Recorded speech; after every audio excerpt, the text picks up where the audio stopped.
Good morning, Rise and Freedom. I'm Austin Peterson. You're watching and listening to the Wake Up America show on the 4 Liberty Network. We're glad and thankful to have you here. We've got the lovely Stephanie Peterson in the house today. Hello. We were just talking about how we wish Christmas was actually later in winter so that we could keep these happy, warm vibes going. Yeah, because the music really makes the holiday season, doesn't it? Oh, right? It really does. And then, after Christmas is over, everyone's like, no Christmas music until next November. Well, a lot of people, kind of hate Christmas music. They're like, thank God there's no more Christmas music. Not me. I love it. Yeah. Yeah. I appreciate it. I definitely do. We need, I guess the next holiday we have is Valentine's Day. Yeah. So I guess we need to feel all warm. It's all cozy. commercial holidays, Yes. It's funny, too, because people are always like, Valentine's Day and Christmas so commercialized and all that kind of stuff. But now that we have a retail store, we're kind of like, yay. Oh, yeah. We have Valentine's Day stuff. Yeah, absolutely. For sure. Good morning, John Rail. Merry Friday, Miss AP and Steffi. He donated a couple of bucks. Thanks, guys. Thank you. You all are so sweet. We're having an absolute blast this morning. While maybe cold in here, but it's hot on Capitol Hill, where the threat of a government shutdown. Oh no, I'm so scared. What's going to happen? Oh, I thought you were talking about hot politician women. No. Honestly, most of the hot politician women are kind of annoying, or they're like socialists. You know what I'm saying? Yeah, it's like AOC. But no socialists here, just Austin and Stephanie. And if we unlock the bonus baby, then a sweet little baby, Hazel. She just rolled over for, I guess, the first official time on her own in the studio this morning. Yeah, we've been kind of encouraging her to roll over at home by setting up a little challenges, and she's been like, ooh, I don't want to do it, Right, she's done it. Right. But today she just was rolling on her own on the floor. Yeah. Yeah. That's kind of a hard floor, but she did it. So I guess she needs a nice, hard, dirty floor to roll over on. I guess so. Exactly. Yeah. Well, we've got some bad news today. What? Unfortunately. What happened? Well, you know. What? People are already upset about it because they can tell that it's going to happen. That there's no Justin Peterson. Oh my God! I was like, "What's happening? What happened?" Yeah, sorry. Oh my gosh. Yes, Ooh. yeah. It's not like Vietnam level bad or anything. We don't. No, he's in Kansas City. He's in good spirits. He's enjoying himself. He's having a vacation, which is something we probably need as well. Yeah, we could use one. Yes, we've had a little bit of stress lately. Yeah. We're trying to figure out do we need a minivan? Can we get Can we get a minivan for a reasonable price? The car market's been a pain in the butt, but it's possible today we might end up having one. We're not sure yet. We might. I test drove yesterday. I've always been a car girl. I've had a Mazda and a Subaru Impreza. Yes. And I was like, I don't know if I'm going to even be able to drive a larger vehicle. So yesterday I drove a Highlander, Toyota Highlander, and then a Toyota Sienna. And I was like, I can do this. And now, because the width of the car is what really gets me. I'm not used to a wide car, but now with this whole lane, it's like this lane safety measure that they have in these vehicles where it keeps you in the lane. I'm like, okay, I feel confident Yes, now. I like that one. Yes. Thank you, Floby Tenderson. Says Merry Christmas, Petersons. Everyone else, use the $5 to buy the dip. Good morning from Brooklyn. Brooklyn or actual Brooklyn, New York? Yeah. Quest Fanning says good morning from Brooklyn. Hello, Quest. Yes. Yes, actual Brooklyn. No, not Brooklyn like a girl. Like our friend Brooklyn here, right? Floby Tenderson says just avoid auto start and stop, right? I don't know what that is. I guess that's turn it off remotely. Is that? Oh, well, yeah. Yeah, the one is a remote start and stop. Actually, so the car dealer guy, he actually told me in front of Eris's Pizza, the remote start does not work. Because they have something underground that creates some sort of interference. And so people literally could not get into their vehicle in front of Eris's Pizza, which is here downtown in Jefferson City. Don't park in front of Eris's Pizza. Well, Eris's Pizza is directly across from the Capitol.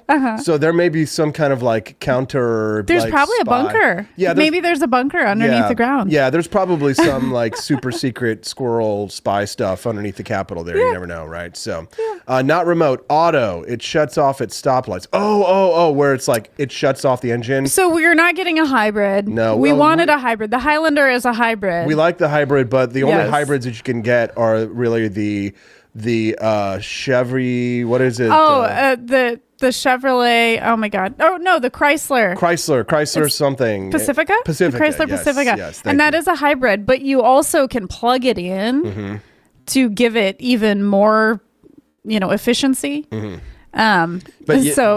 hybrids are cool, but yes, they do tend to stop. When you're not moving, they'll actually turn off. Right. The nice thing about the Highlander that we tried yesterday, I mean, you get amazing gas mileage with those things. 35 miles per gallon. But you don't get much room. I know. So I was all like, there's this whole thing where people think vans are not cool, right? Minivans make moms not MILFs.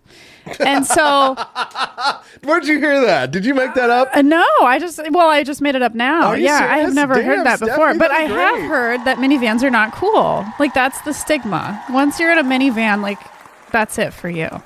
You dry up.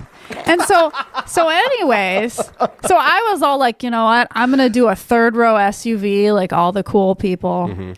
And so I did that, but you know what? There's no leg room. Like, you basically can only fit our French bulldogs back there. Right. Yeah. There's and when you compare it, like we did like a comparison of like the Highlander and then like the Cadillacs that they have, like the new Cadillacs are like $140,000. Yeah, I can't. And then the new like Escalades are like $150,000, and you get less room than you get with minivans. Yeah. Right. They were doing the trunk space and measuring it, and so with minivans, you get I don't know, what was it, 100 something cubic whatevers of space if you put all the seats down. Yes. Quantum says plug-in hybrids are not great, and my hybrid does not shut off, even sitting for 40 minutes at a standstill in Arkansas due to an accident. Interesting. Caleb Vandersel. Okay, good to know. Thank you for telling me that. Basically, I need a sign today to tell me that the decision we're about to make is the right one. Yeah, she needs a sign. I need some prayers. I see. I use websites and information and artificial intelligence, and she uses signs from heaven. So. Oh no! I mean, we were watching YouTube videos. I was researching online last night. I was like, compare this to this to this. And so I'm just really trying to make sure that there's nothing else out there. Yeah. I don't like to settle. Yeah, I know. Like we're kind of in this situation. I mean, we're not like rich or anything, No. So it's like we can't just go buy a brand new car cash. Right. So this is used. So mind you, we are buying a used vehicle. Yeah, we're looking at a 2020 Toyota Sienna. Yep. And not a lot of frills or anything, but it does have like the safety features that you like. It has leather seats, which you hate. I do, because our French bulldogs, they puncture everything. They've punctured our chairs in our house. Yes. Now I have to put tape on them. So I'm going to get a cover for our seats like immediately. Yeah, so because we're hoping to be able to get it before we go home for Christmas, so we can put the car seat with the baby, the French bulldogs, our suitcases, the Christmas presents, the buggy. And still have room to see. So that's why when we start adding these things up, it's kind of like we realize we really do need something with a lot of room. Yeah, I mean, I really do have fond memories of my family having minivans as a child. My mom had a Ford Windstar, a Ford Freestar. I loved my Windstar. Yeah. Yes. We had we had a Ford Aerostar when we were kids. Oh wow, yeah, that might be a little bit before. The Aerostar came before the Windstar. The Aerostar was when they were still kind of like the minivans were still kind of like boxy.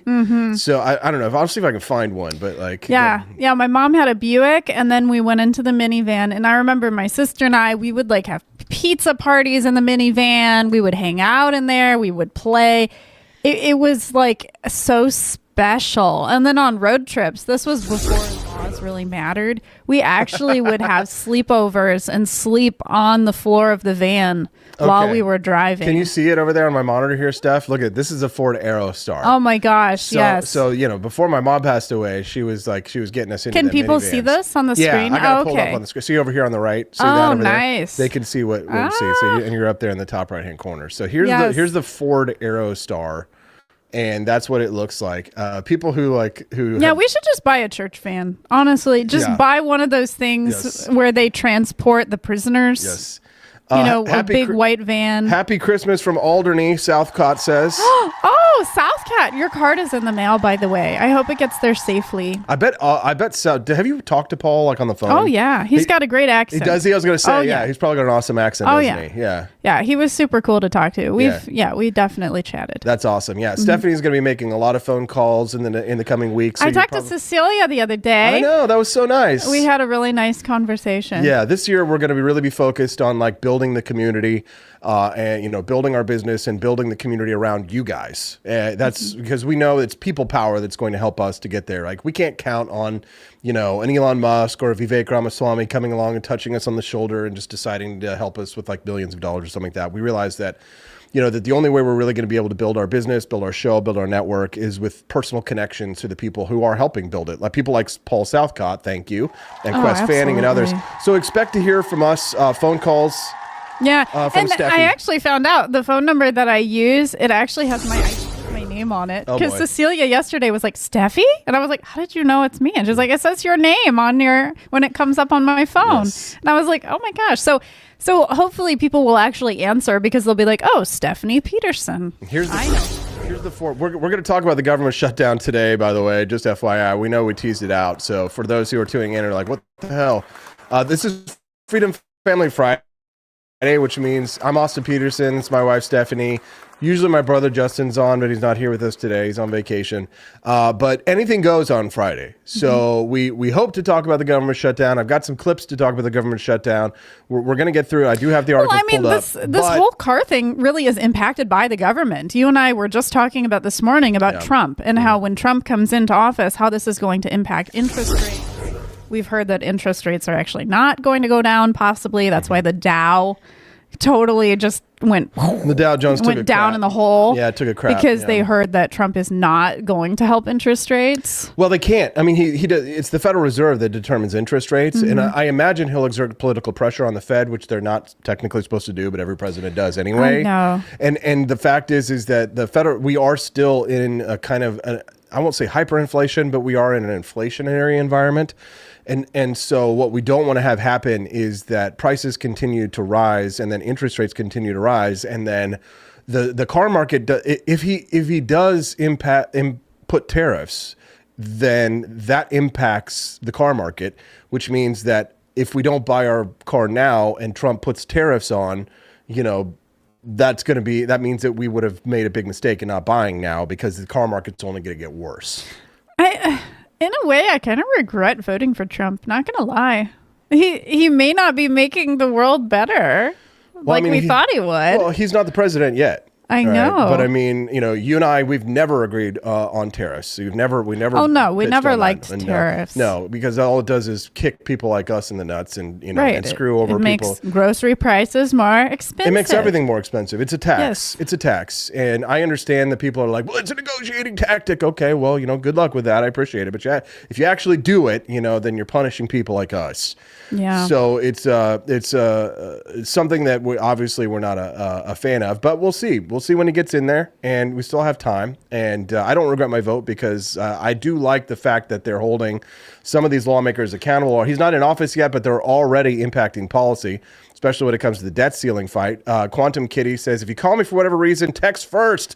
Oh. So I don't have to mark to bypass or call the business line. Thank you very much. I know a lot of people have phone anxiety, me included. So just know that when I'm calling you, I'm nervous too. Yes. So yes. Don't worry about me judging you. Steffi's terrified of all the phone calls. But I told her, I was like, this is the only way our business is going to grow because you can only cyber beg from people so much online. And people just, they don't feel that same connection to you unless you're willing to give them a call and say. Well, just Nelson this morning, 65 in the chat there. Thanks for helping us set up, Nelson. Yes. We love you, Nelson. And, he was just saying today that he keeps the little notes that I put in our packages. He keeps them in his home because they're so special. And I really do personally handwrite notes in the packages that we send to you guys if they come from our home. And so it's just those little things that mean so much. House Republican leaders pulled together a new plan on Thursday to try to avert a government shutdown this weekend after President-elect Donald Trump killed a bipartisan deal that would have extended funding until mid-March and insisted GOP lawmakers do things on his terms. Representative... Oh, what the heck? Oh, it's dead. We died. We died. Oh, is that the GoPro that died? Yeah, it died. That's okay. I'll fix it later.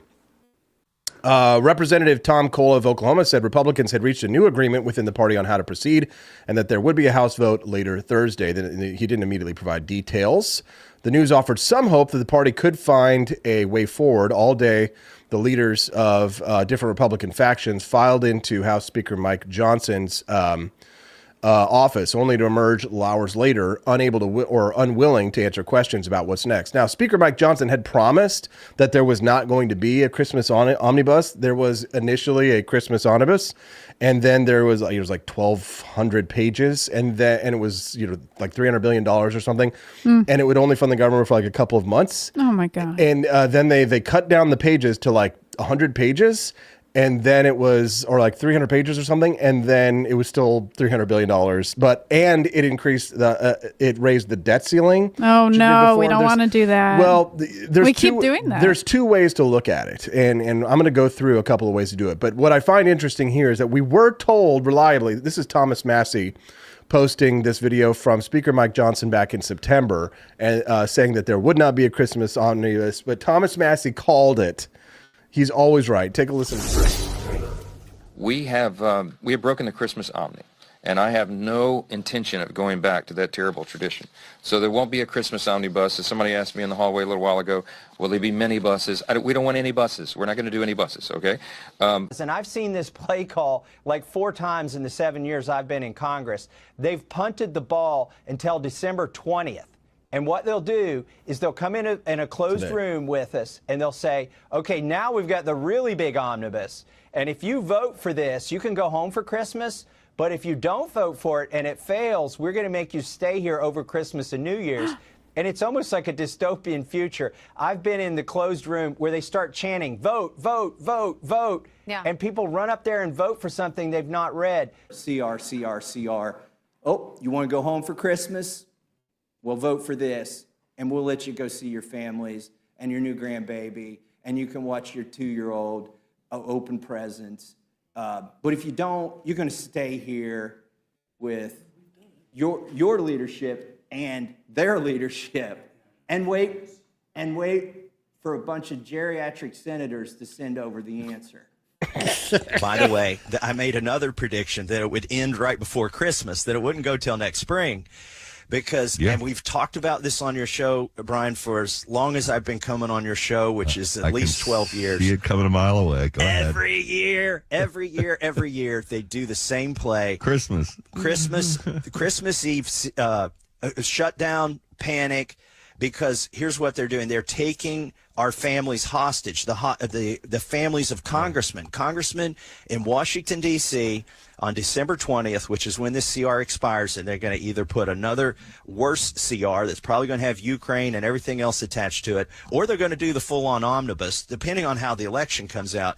They're going to do that on December 20th. That's today. And the congressmen, they're going to smell those jet fumes from DCA, the Ronald Reagan Airport, and the combination of the fumes from those airplanes wafting over to the Capitol and this CR expiring, then they're going to start chanting, vote, vote, vote. And can you imagine? It must be like the pressure that they put on these Congress people in these like secret meetings and things on these votes. Like terrible. Vote, vote, vote, vote. It's very dystopian. And then you've got the Jewish politicians who are like, I'm staying. I don't celebrate Jewish Christmas. Politicians like, I just don't give me some Chinese food and let me watch a movie. I don't care.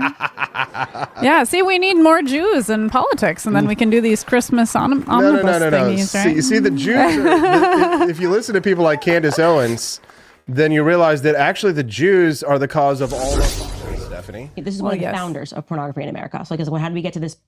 How do we start from everyone's going to church, families are together, to now OnlyFans, right? Pornography was introduced into the American psyche for a reason, and it is a war against your spirit. It is meant to disrupt your relationships. It's meant to pollute the idea of monogamy. It is a weapon. I want to be very clear. Pornography is a weapon. Okay?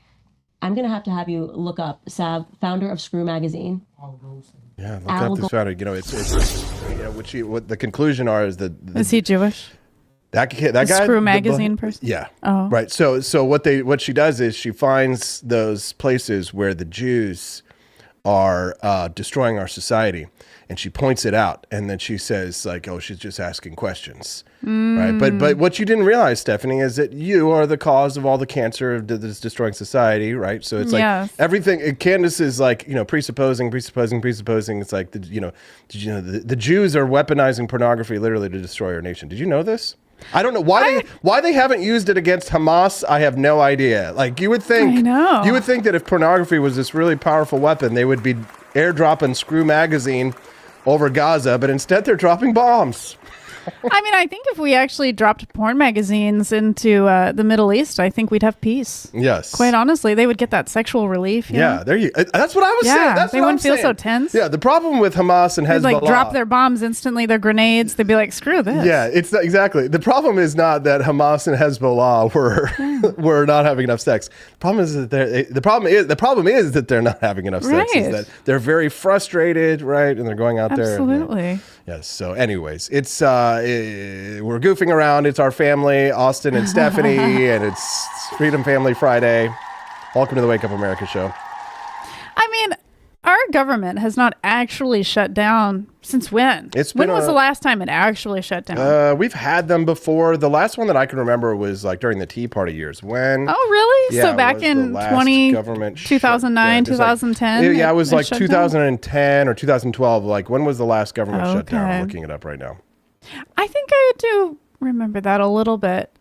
And we were so happy, but then it reopened again really quickly. It looks like it was 2018, yeah. Oh, wow. That was so fairly recent. Yeah. So the last U.S. government shutdown occurred from December 22nd, 2018 to January 25th, 2019. That lasted for 34 days. It was the longest shutdown in U.S. history. Whoa. And was primarily due to disagreements over funding for a border wall between the U.S. and Mexico. And that was the one that Trump actually took credit for. He was like, fine, and we're going to shut it down, and he took credit for it. Like, he didn't care. So, and then COVID happened right after that. So I bet that's when COVID snuck in right during that shutdown period. Wuhan was like, we better take advantage of this shutdown. Yep. So congressional leaders on Tuesday released this 1,500-page spending bill that had been transformed into what is known on Capitol Hill as a Christmas tree because lawmakers are allowed to hang their own personal ornament or pet project on it. Billionaire Elon Musk and President-elect Donald Trump joined forces to kill it Wednesday, setting off a mad scramble in Washington to pass a bill through the House, controlled by Republicans, and the Senate, controlled by Democrats, in less than 48 hours to avert a partial government shutdown just before Christmas. Thursday night effort in the House to try and pass a slimmer Trump-endorsed bill was defeated as several GOP lawmakers joined with Democrats in rejecting the proposal. Lawmakers have until early Saturday morning, so tomorrow morning, to pass a spending bill to prevent a shutdown. What do you think? They're going to do it? I think so. They're going to do it. I just wonder who writes these bills. Like, do they use ChatGPT? Are they just like, hey, put all these weird things in this bill? Okay, ChatGPT, write it. That's a great question because I actually saw yesterday Jesse Kelly. He's a radio show host I've heard of him. in Washington, D.C. He posted this yesterday in his timeline. He said, because he does a radio show in D.C. So he says he's met all these congressmen and he asked them all the same question. He says that he asks them who writes these bills. And most of the congressmen that I speak to, at least all of them, he said, say they have no idea. Lobbyists, whatever. Oh, it might be lobbyists. Yeah, maybe. It might not actually be politicians themselves. They have no idea, right? They have no idea who writes these things. Thank you. It comes from God. Yeah, it comes from God himself. It's the Jews who write the book. It's written on a tablet, like the 10 Commandments, and it's brought down to the politicians. Yes. See, when you're obeying the 10 Commandments, you're obeying the Jewish law. So the Jews really do control everything. There you go. $21 raised from Quest, who went to 4 Liberty Shop and bought a box of roasted chestnut delight coffee. Oh, yes. That is running out. If you do not get it by this next week, it's going to be gone. Yes. Because Martha's Mint and the chestnut delight, They're both only holiday time coffees. So after holiday time, that's it. Yes. So if you guys would like to try the Martha's Mint, well, I highly recommend it. I love it. Or the roasted chestnut, you only have a few days to do so, and help us unlock the bonus content. If we raise $100 by the end of the day, we do have bonus content. We do have. We do? Yeah, we do. Yeah, it's about Doge today. So, so if you guys want to unlock the bonus content, we have to hit $75 before the end of the show. And if we hit $100 raised by the end of the show, either in purchases that are made on the shop or in Rumble Rants, then we will have the bonus baby, and baby Hazel will come out towards the end. Okay, so watch out though. Watch out though. She's a Jewish baby. She will steal your soul. Maybe she'll roll over for everybody. She'll take all your money and give it to Israel. She'll roll over, take your money, and give it to Israel. This is the Wake Up America show. I'm Austin Peterson. This is my wife Stephanie. We're so thankful and glad to have live viewers like yourself. Did you click the like button yet? You can text the show and let us know what's on your mind at 573-319-1586. That's the text line that's open at 573-319-1586. Holy crap, there's a lot of last night I said to you, I'm like, we should do a call-in show where people can call in. That would be nice, except we would get a bunch of trolls and all that crap. Yeah. I'm seeing a lot of people. We do have messages. Well, it was from yesterday. People were upset because I put the show on the wrong channel. Yeah. And so I was confused by that. Yes. I just went with it. But you know what I realized is that there were 86 people who were watching yesterday. Those 86 people are true fans. Oh, absolutely. Because they had to look and to find the stream. Yeah. They weren't going to be deterred and be like, oh, we can't find it, so we're just going to go away. No, they were like, where is this feed? Where is this show? Oh, yeah. Right? They came. Well, I follow both channels, so I saw that the one channel was live. So I was like, okay, I'll go there. And then I was confused. I'm like, is he always on this channel? And then I was like questioning my own sanity. Yeah. Yes. So so please do click like on the feed and send us a text if you'd like at 573-319-1586. This text message that you see up there, it's a trap. It's a marketing trap. But how can it be a trap if I tell you what it is? If you'd like to get special coupons, discounts, and offers from the shop, then you can get them by texting 1776 to the number that you see on the screen, 844-558-9628. Robbie Theriman is contributing to the Minivan Fund. Or it's 9626? 9626, sorry. Oh, okay. I can't see. Oh, hi, Robbie. Hi, Robbie. He donated $50. You're on my list to call, Robbie. I'm going to be calling you this week. Call him and say thank you. Yes. Robbie does everything, man. He's like a 1776er. Oh, he's been with you for years and years and years. He's a coffee subscriber. He gave me a beautiful firearm for our wedding gift. And Merry Christmas to you, Robbie, and thank you for your friendship and generosity. Yeah, he's been here since I even got here. I remember. Bruce Spurtwhistle is telling us, don't buy a 2018 Highlander. There's no danger of that. Don't worry about it. We're not looking at a Highlander right now. So, anyways, that's amazing. That means I think we've unlocked the bonus content. Yes. Yay. So you guys get to watch. Good job, everybody. Yeah, you get to watch the bonus content. Let's do it. Go ahead, Steph. I was going to say something real quick about marketing and how sneaky people can be. So I got a St. Jude's mailing the other day, and in the mailing, they actually inserted Hazel's name into the mailing, and they're like, wouldn't you want people to raise money for Hazel? And then, they literally were inserting her name to make me feel bad about not giving money to help children. So it's like people are very manipulative when they want to get money in the marketing material. So, yeah, I was creeped out by that. Yes. That they were using Hazel to make me feel bad. Yeah. No, they will. That's how it is. Southcott says, what is the other channel? It's like... there's another AP for Liberty channel on Rumble. That's my. It has Javier Milei with a chainsaw. Yeah, it's like my personal channel, and it's like it shows Javier Milei cartoon with a chainsaw. That's my personal one. Well, I think Rumble had told you to make this other channel in order to. Yeah, it's a little confusing. The whole system work. It was complicated. It's my fault, guys. Sorry about that. I just clicked on the wrong channel to stream. But 86 people found us, and Stephanie and I sat down. We're like, these 86 people are special. They truly care, right? And it's interesting because if you know anything about marketing, you would think you want fewer hoops for people to jump through to get sales. And it's true for the website. You want to make it as easy as possible for people to check out. That is true. But in terms of like narrowing down customers, one of the interesting things is that the more somebody is willing to go through hoops to like get to your product or your content or whatever it is, the more valuable a customer they are, the more likely they are to spend because they go through the filtering process. Oh, absolutely. It's like when you post something on Twitter, people just can like scroll by, or they can click on your website and then just go to it and then not necessarily buy anything. But if like, for example, if you're one of the people who text the number 1776 to 844-558-9626, what you're doing is you're filtering yourself. You're saying, I am interested in hearing from you in offers, right? And those become what we call warm leads. Every time like I sit down with you and tell you that you have to like call people on the phone, Stephanie, you hate what you hate. Right? I have a mini anxiety attack inside of myself. You do, but what do? I always show you a certain video, don't I? You show me the video from oh God, what movie was it? Glenn Ross. Yes, we're basically he's telling you. What does he say in it? He's basically like, you have to, in order to be successful, you have to do the hard work. That's the main message. No. He says coffee yes is for closers. Oh yes. He says that man doesn't walk on the lot lest he wants to buy. Okay, right? yeah. Coffee is for closers. They're waiting out there. Right, he says like they have money. They're ready to give to you. Right. Are you willing to take it? Yeah. Are you man enough to take it? Right.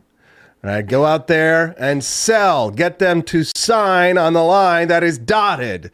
Right. That's my motivational speech. And you know what the funny thing is about that speech is I've shown that speech to people who work for me, people like to try and motivate them for like sales, essentially, marketing. Yes. I've shown them that speech, and you can always tell who is a closet socialist and who's a true capitalist from how they react to that speech. If they react to that speech with anger and with hostility and with defiance, they're probably a socialist.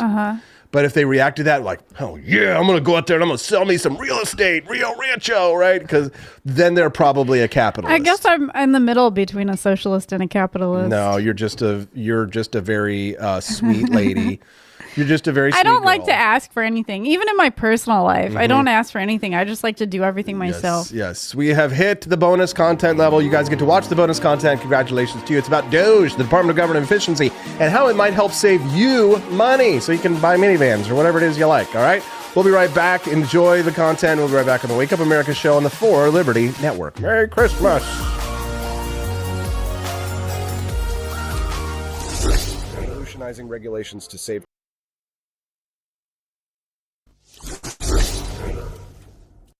We had many weeks of negotiation with the Republicans. We arrived at a bipartisan legislative compromise. The Senate Democrats, the Senate Republicans, the House Democrats, the House Republicans, everybody agreed. And then it was blown up by Elon Musk, who apparently has become the fourth branch of government. And that's just an intolerable way of proceeding under representative democracy. So the Democrats are going to try to figure out how we can salvage the public good out of the wreckage that has just been foisted upon us. But do you think Terrified of Elon Musk, guys. Elon Musk is the fourth branch of government. Good morning. Rise in freedom. I'm Austin Peterson. You're watching and listening to the Wake Up America show on the 4 Liberty Network. It's Freedom Family Friday, which means my smoking hot redheaded libertarian wifey, Stephanie Peterson, is in the house. What's up, Stephanie? Hello. Glad to be here, as always. I'm just so grateful that you take time out of your busy schedule of trying to control the world to join us here on the Wake Up America show. I'm just thankful that Hazel is still cooperating. Baby Hazel. We're 5 months in, just about, and she continues to be asleep every single show. And she falls asleep at 7:01 a.m. She does. Every Friday, 7:01 a.m. 1 minute after we're supposed to be live. It's oh my God, thank God she does. Yes, but you used your Jewish powers, right? Isn't that what you do? Oh yeah. Is there some kind of wand that you wave that they give to Jewish people to control everything that gets her to go to sleep? If you do, can you please? It's our intuition. Can it be 5 minutes? We have very powerful intuition. Well, can you use whatever these Jew powers you have to control the world to get it to be 6:55 a.m. Central that she falls asleep, so we just get that little buffer? You know what I'm saying? Yes. That would mean that I just need to work a little harder, a little bit earlier. I can do that. It's the Wake Up America show. I'm Austin Peterson. We're having a lot of fun talking about the government possible shutdown today. Might happen if they don't pass a bill by tomorrow morning. There will be a partial shutdown. The Democrats know who to blame. Tweet changed all of it? Can you imagine what the next 2 years are going to be like if every time the Congress works its will and then there's a tweet? Or from an individual who has no official portfolio, who threatens members on the Republican side with a primary, and they succumb? This institution has a separate responsibility based upon the separation of powers. Members of Congress don't serve under presidents of the United States. And a tweet. They're terrified of Elon Musk. That's what it is. They're scared of him. I mean, isn't the government for the people?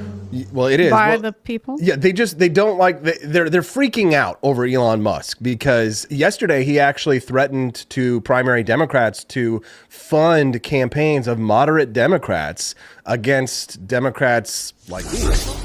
Read on a bill. Oh, God. And you know what? They got scared because President Musk told them, President Musk said, don't do it. Don't do it. Shut the government down. Imagine. What does he know about what people go through when the government shuts down? Are his employees furloughed? Hell no. Is he furloughed? No. And when you shut the government down, people don't get paid. And maybe if none of us got paid if the government shut down, some people... Nobody gets paid. I mean, like... Can I say that I really hope she doesn't get paid just so she doesn't have money to dye her hair like that? Dude, she's a freak, man. She needs to just let it go natural. Representative Rosa DeLauro. She's been in Congress since 1991, right? Okay. Isn't she a professor? I thought I saw a woman that looks just like her. That's like a college professor, but I guess not. I mean, not since 1991. Okay. Yeah, right. So there. I mean, but let's let her continue.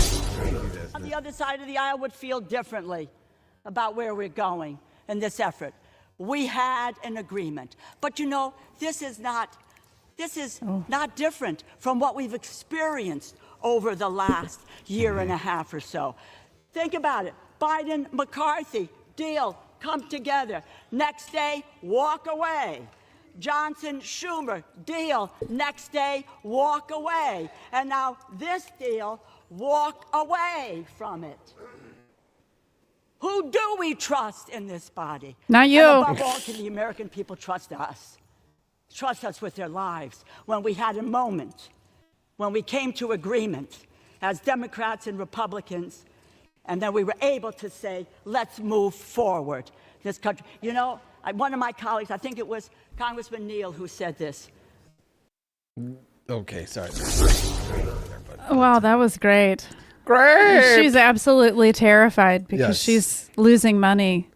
Oh, yeah. They're terrified that they're not going to get paid. Yes. It's ignited a bit of a civil war on the GOP side because Donald Trump supported the new bill that came out, even though it spent the same amount of money and raised the debt ceiling, and they're all. There's a lot of fine print. There's a lot of fine print, and here's the thing: there's some conservative Republicans, like Representative Chip Roy of Texas, are getting hammered for not supporting the bill, and for some other things that he's done. I mean, he kind of portrays himself as a big conservative Republican. Apparently, though, he was like on the J6 committee and some other heresies in Trump world. So, what he said yesterday. I was just texting with my son back home in Austin, who I haven't seen in quite a long time because I'm here trying to fight for him.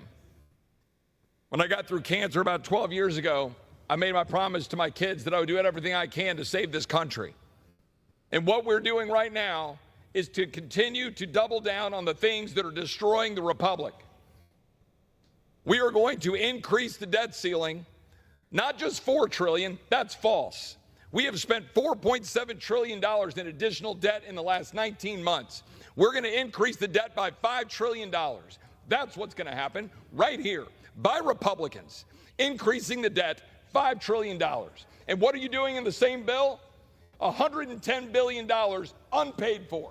Because you never have any ounce of self-respect to go out and campaign saying you're going to balance the budget. So he's hammered right now because he didn't support the new bill. But here's the thing. So this was an interesting POV that I found yesterday on a Bastiat avatar account, so I can't account for its veracity. But here was the argument they were making against people like Chip Roy of Texas, who did not want to pass the bill, who voted against the bill, because they killed the first bill and then they killed the second bill. Trump was against the first bill. He was for the second bill. But it was for the same amount of money. Yes. It just had fewer pages. And it increased the debt ceiling, right? So the second bill did. The first bill didn't. Second bill increased the debt ceiling. But here's the thing. Wouldn't you want the bill that doesn't increase the debt ceiling? Yeah, well, you in theory, right? But here's the other side of this argument here, and I'm not sure how I feel about it, just because I'm still trying to kind of understand what's going on. We need to read all the pages. Exactly, it's very confusing. Here's what Unseen, that which is unseen, as we know from Bastiat, said. Let me explain the debt ceiling to you, since it's pretty clear most of you have no idea what's going on. Okay, rude. He says, as of now, there is no debt ceiling. Let me repeat that for all of those true conservative supporters. As of right now, there is no debt ceiling. The debt ceiling was suspended back in June of 2023. As things stand right now, as of January 1st, 2025, the debt ceiling will return, and it will be whatever it was when it was suspended, plus whatever spending Biden and the Dems did June of 2023. That new debt ceiling is estimated to be hit by June of 2025, if not earlier. What the CR wanted to do, is the new one, is to push the redemption of the debt ceiling back for 2 years. That would allow massive tax cuts that Trump wants to make. Things like no tax on tips, no tax on Social Security, no tax on overtime, a 15% tax bracket for companies who build here, and to stop the Trump tax cuts from expiring. You see, the government idiots consider tax cuts as government spending. So if you do $4 trillion in tax cuts, the government considers that $4 trillion in spending. Oh. The debt ceiling redemption on January 1st will make Trump have to figure out how to pass the tax cuts without going over the debt ceiling and triggering a default. Do you get it now? By not moving the non-existent debt ceiling back 2 more years, the true conservatives, quote, just stopped you from getting more of your money returned to you by tax cuts, and they kept more money in the government for a bigger gov.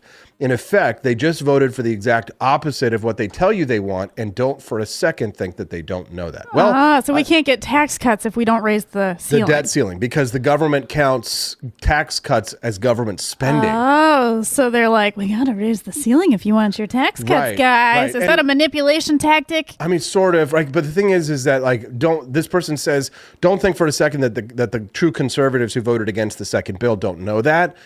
I'm willing to believe that many of the true conservatives don't know that. No. It's quite possible. I wonder if this Bastiat guy is somebody who's very informed. I'm not. He sounds like it. I mean, but he might be somebody in the public eye that doesn't want to be known. Could be. I think it's important to hear out both sides on this thing, kind of thing, because frankly, it's very convoluted, and the very good people. There's very fine people on both sides, as they say, right? Mm-hmm. Here is a Trump supporting MAGA Republican who was explaining on his walk last night in the Capitol why he voted against it. Take a listen. From Conrad's with Gateway Pundit. I'm here with Congressman Corey Mills. So, Representative Mills, how'd you vote on the new CR? I voted no. You voted no. Can you explain why that is? Look, I've always said that I will not support a continuing resolution that spends at emergency COVID-level spending that Pelosi put in place. We should be at a 2019 plus 3.5% average, which means we'd spend at roughly a 1.477 trillion rate. As of today, we're spending at a 2.23 trillion rate. That is not sustainable, and we will end up collapsing the entire country as a result of this spending. I will always support our farmers. I will always support our military as a veteran myself. I will always make sure that we support the disaster relief on the state of Florida. But what I can't do is allow them to go ahead and cram that into a bill to force you into a damned if you do, damned if you don't, no debt ceiling limits, and then go ahead and say, yeah, let's keep doing the same thing that Democrats do, but now because we're the Republican majority, that it's somehow right. So I think we can do this better. I think we can get more fiscally responsible. I think we can find fiscal sanity. But I think also, we can help the American people. So we need to get President Trump's agenda to succeed, and we need to do that responsibly. So what happens, real quick, what happens next? Does the government It'll go to shut down? rules. No, it doesn't shut down until tomorrow. This was on suspension. which takes a 2/3 majority. It'll now go to rules. We'll make some modifications that people can live with, get it on the floor, get our government open, and take care of the American people. All right, thank you, sir. Interesting. And go to Christmas. Dude, yeah, exactly. Go home for Christmas. Yes. Let's hear from this brilliant legal analyst mind when it comes to this situation. Take a listen. Is in charge, because I've been saying it for a while. Yes, you have. I've been saying that I think Elon Musk believes he's president. I do. Well, you've been calling him vice president. I've called him vice president. I called him president, because I don't know what JD is doing. I hardly ever say. I don't remember last time we even talked about JD. You're right. He's planning the presidency when they get rid of Trump. So you think it's Musk Vance? Possible. Do they not understand he can't be president? Stay away from the stairways. Because, people put the leg out to trip you going down the stairs. Watch out. He can't even run for president. He's not He's South eligible. African. Quest Fanning says, but the tax cuts create revenue by stimulating growth. Only government can see tax cuts the same as spending. Yes, thank you. And thanks to the donation, Quest.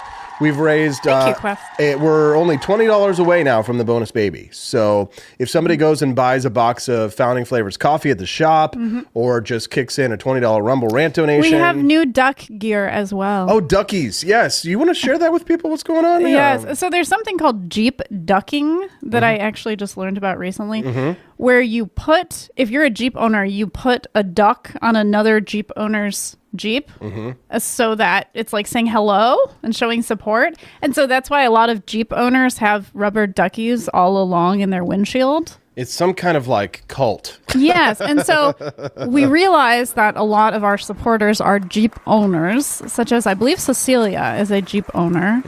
And she's bought some of our duck stuff before.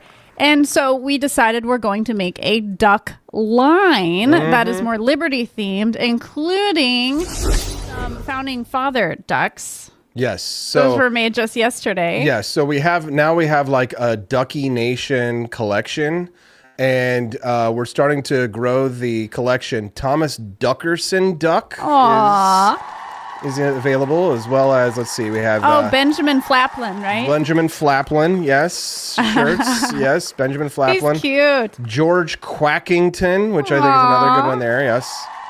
I love it. We also have them on tumblers.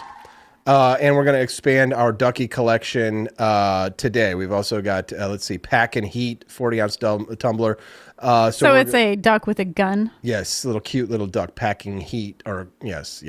Maybe we should have gone with quacking heat, but I think it's funny.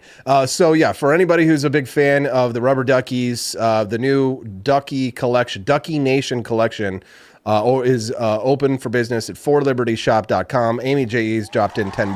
Oh, thank you, Amy. $10 away from the $100 bonus baby content there. Thank you very much for that, guys. So yeah, so if you're a fan of the Jeep culture, then there you go. Dad Bob Baboon says, didn't a lot of that duck Jeep start as gay Jeep owners in California acknowledging each other? I don't know. It's just called Jeep ducking. I have no idea. If you go over to forlibertyshop.com and you type in duck, then the collection should pop up. It says Ducky Nation. We have duck, off-road, mud rocks, rubber ducks, grip it, rip it, quack it. We have ducked and loaded and shirts. Brad did a great job with these. We've got some dad hats there, as well as some 40-ounce tumblers. Everybody loves the big cups. You can get those exclusively at forlibertyshop.com. That's the number, forlibertyshop.com. And thank you guys for all you do for us, especially all of the purchases that you make at forlibertyshop.com. If we raise 10 more bucks, then we will hit that bonus content level. Okay, are we ready? We're ready. Yeah, I mean, I think Elon Musk is definitely having a lot of power over the government. The Democrats seem to agree. I don't know if there's ever been a civilian before that has had so much power over the government. The founders, like in the past, like he has. First to me that the founders, they made their mistake. But they had one president, I think, for a reason. Like, you're sort of seeing the problem with the co-president model, which is that if the two co-presidents don't agree, it's really hard to get anything. I mean, the two co-presidents elect, I get. But I just think, like, I can't actually understand who's where on what that you could get a path forward. Well, let's clarify one thing. There does appear to be one president. It's Elon Musk, who has his own very self-interested view of everything, including the fact that he wanted to remove restrictions on U.S. companies investing in China. I wonder why. So he has his own interests related solely to his own federal contracts, his own business interests. He has no idea how government operates or how government runs, but he spent nearly $300 million to get Donald Trump elected. There are rumors that he is going to use X to buy or merge with Truth Social, which would give Donald Trump a tremendous windfall.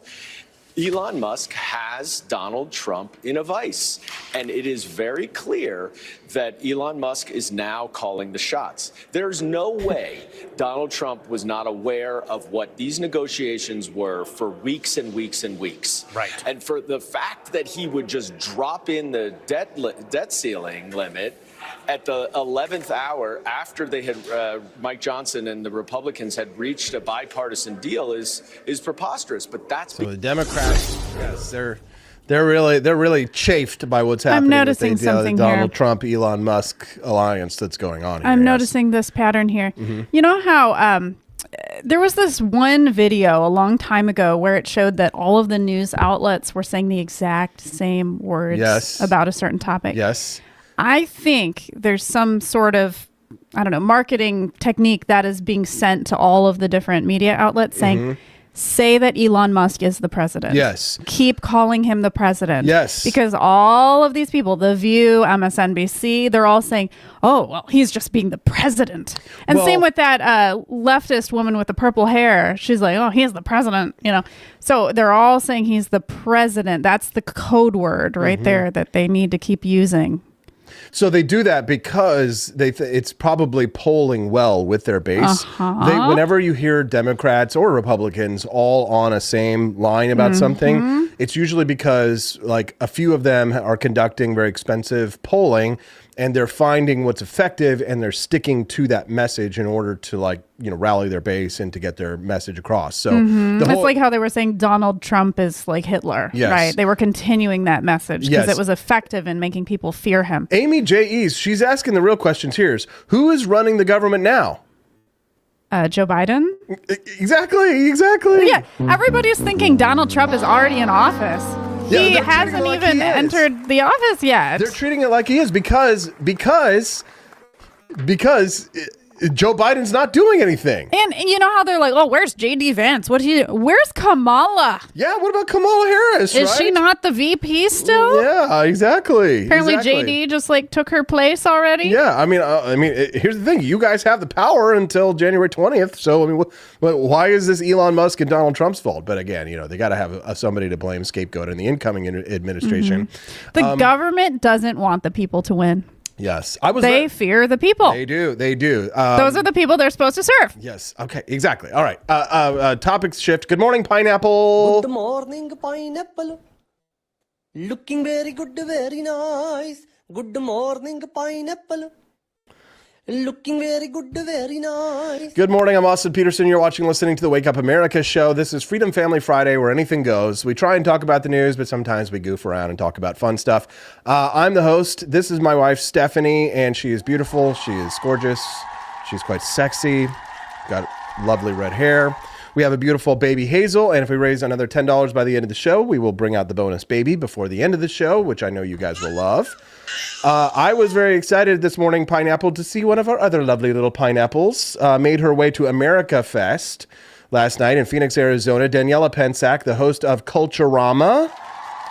She's wonderful. Yeah, she went to... She's such a go-getter. Yeah, she brought her podcast equipment that she uses to do her show and drove, I believe, from Washington to Phoenix. Did she I fly? actually saw her post a photo of the sky. She did? Oh, okay, good. So Good she might have been in an airplane. I'm glad to hear. I'm thinking. Good, because the drive would have been a pain. Pulp Fiction buff just unlocked the bonus content. Thank you. Good morning, pineapple. Looking very good tonight. Grape. Yes, grape. Have you played that clip for them, by the way? No. Oh, okay. Should I? You should. Maybe after Daniela. Well, after Daniela. But let's see what Daniela's doing at America Fest last night. Take a look and a listen. Oh, no.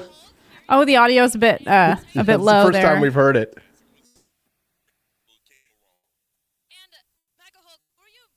Let's see. Hold on. Let's see if I can fix it for her. Watch this. Ooh. Using your magic wand. Yeah. She was definitely concerned about how to get everything working while she's on the go. This is as good as I can get it.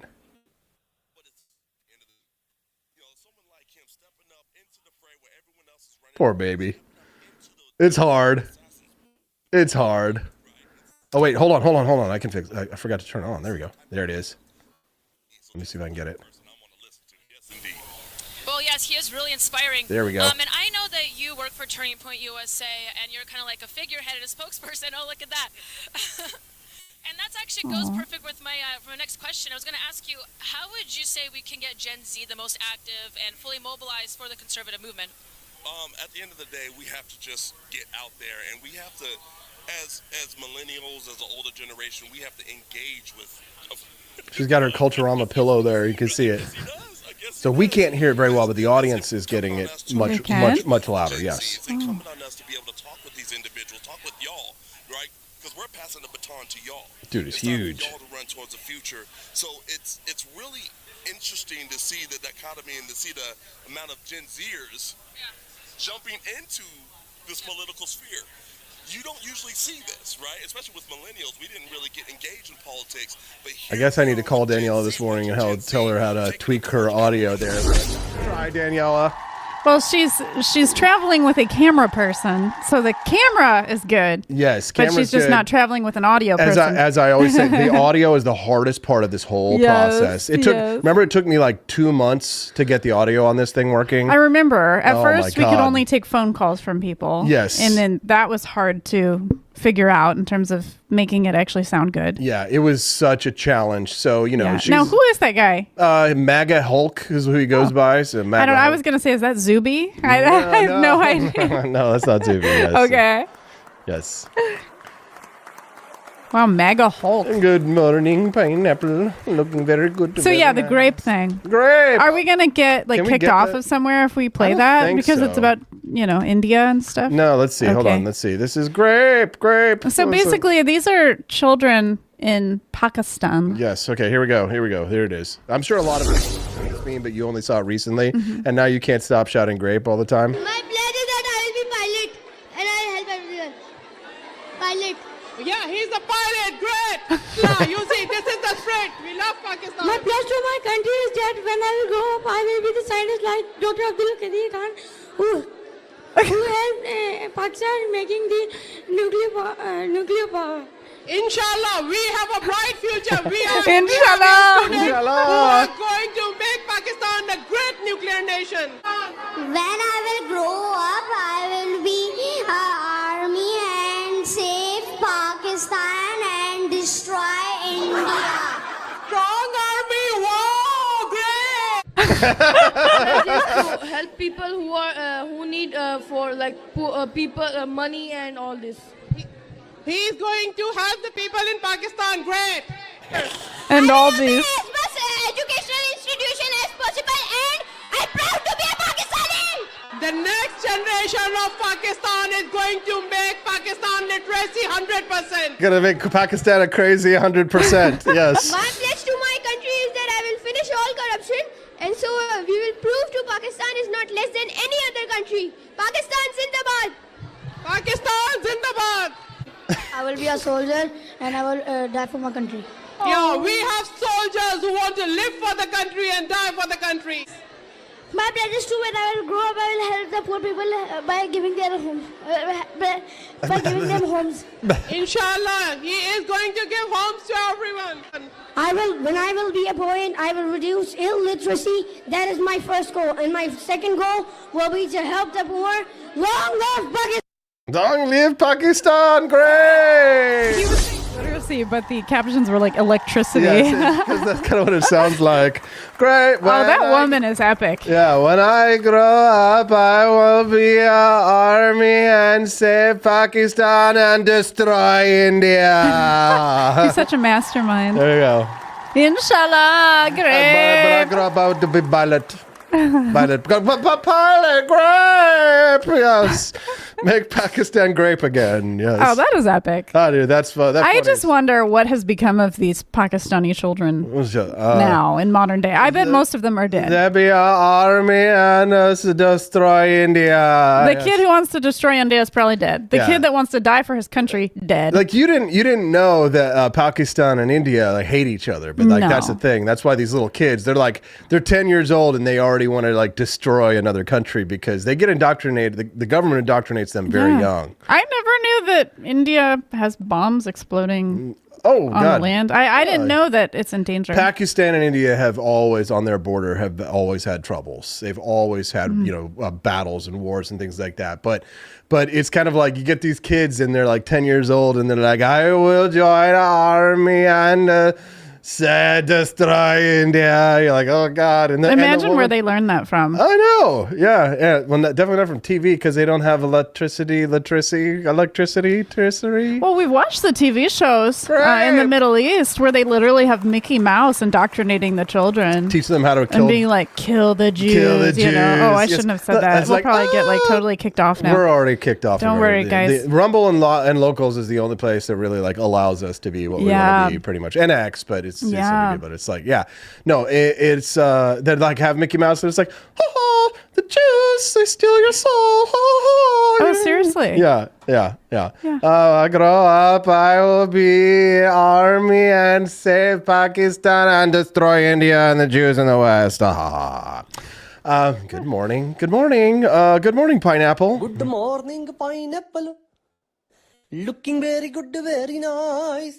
Good morning, Pineapple. Looking very good, very nice. Do you like that one better, or do you like this Good Morning better, Steffi? Good morning, Vietnam. Some folks have all made the ways of land.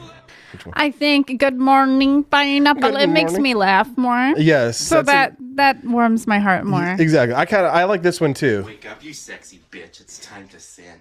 Also a good one. Yes. Yes. Yeah. We've been adding new sound effects to the Wake Up America show, but of course people have got to have like the good old fashioned ones that they love, like Can you bless me with something? Oh, gosh. Money-wise. Please. Can you suck it? What?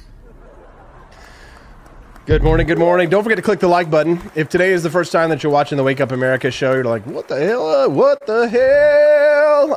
I'm Austin Peterson. It's my beautiful wife, Stephanie. And on Fridays, we do Freedom Family Fridays. And we have an absolute blast. And Baby Hazel will be coming out on the show in about 20 minutes. It's already past 8:30? It's 8:14. Oh, wow. So, about 20, 30 minutes or so from now, we'll have Baby Hazel out there. We've still got a few more things to talk about. A couple of things.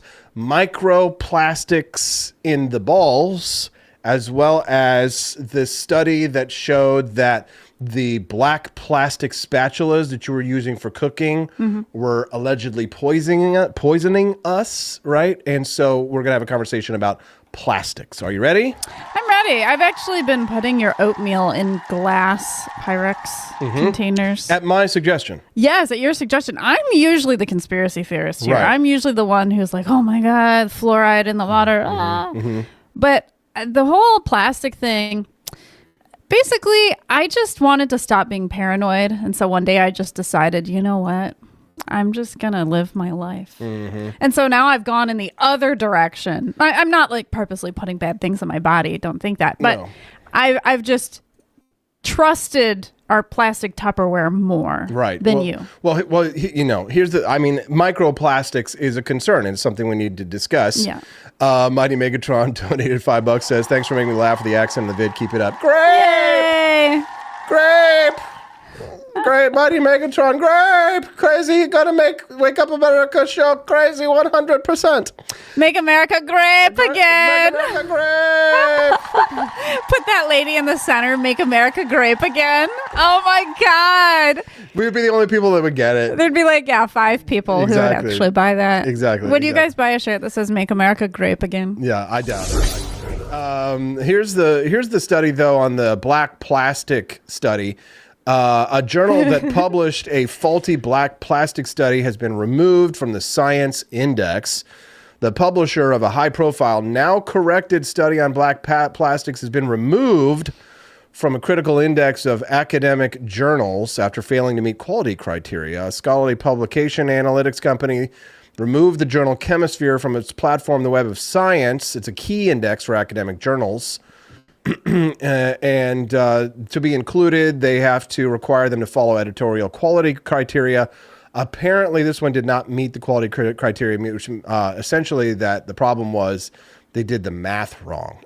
So they made this huge mistake in suggesting that the black plastic kitchen utensils, which do have a tendency to melt, were potentially toxic and causing toxins. But that is actually not the case.